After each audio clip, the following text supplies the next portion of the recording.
hian lo ko var lo poi ka tilutuk ka soilo chiang em me chu min ti top ngat chuan chim lama tangin mei pui lo chuak kang ti hi ni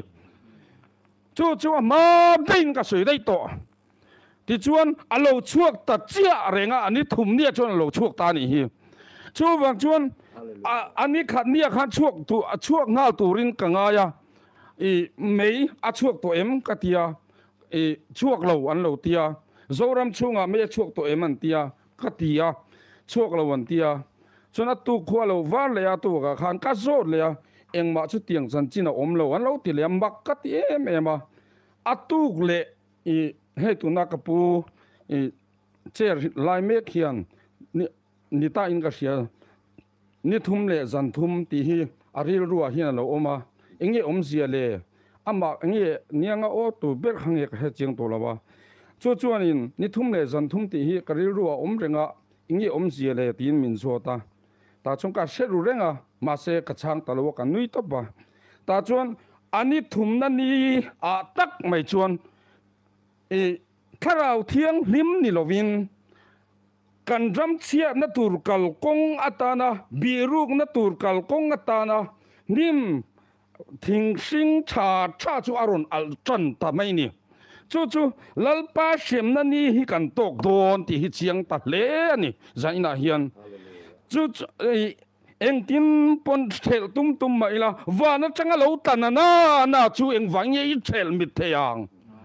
eng khol ma in han late wa na changa lo me pui lo chuk thanana na chu ta thi lo wa kan wa nei ni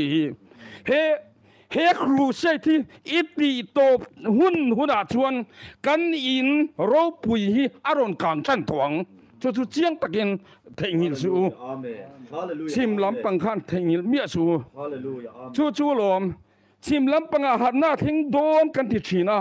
ma se a theng theilo wangin lalpan me pui na ron aron vum ta cheu ni kha chu wang chuanin kan jamina atol lo na turin ai zola akang kai zelang tin ni bokani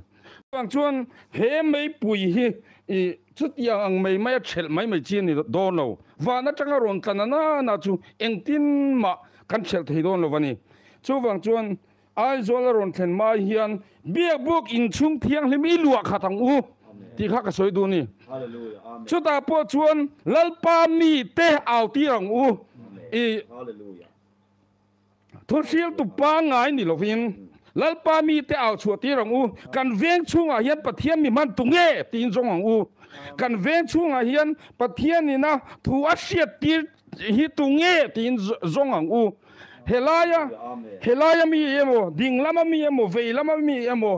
kan ho tu te la mo mai za chi che ta thu soi ho zong kha chol ve to ro a hun to chol ngam to ro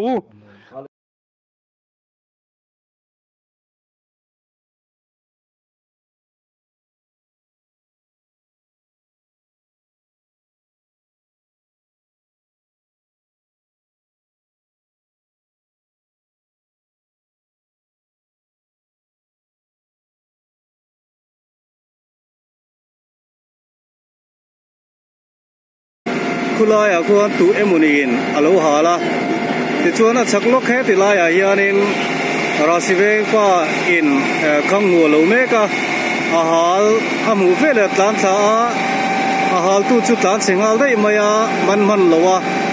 a zui ai chuan a kang zel tur buai puin a chel to so ka e voina tlai rasive mong kang hi ti pal thil ko ni lovin ti lui thil mi sual thil ti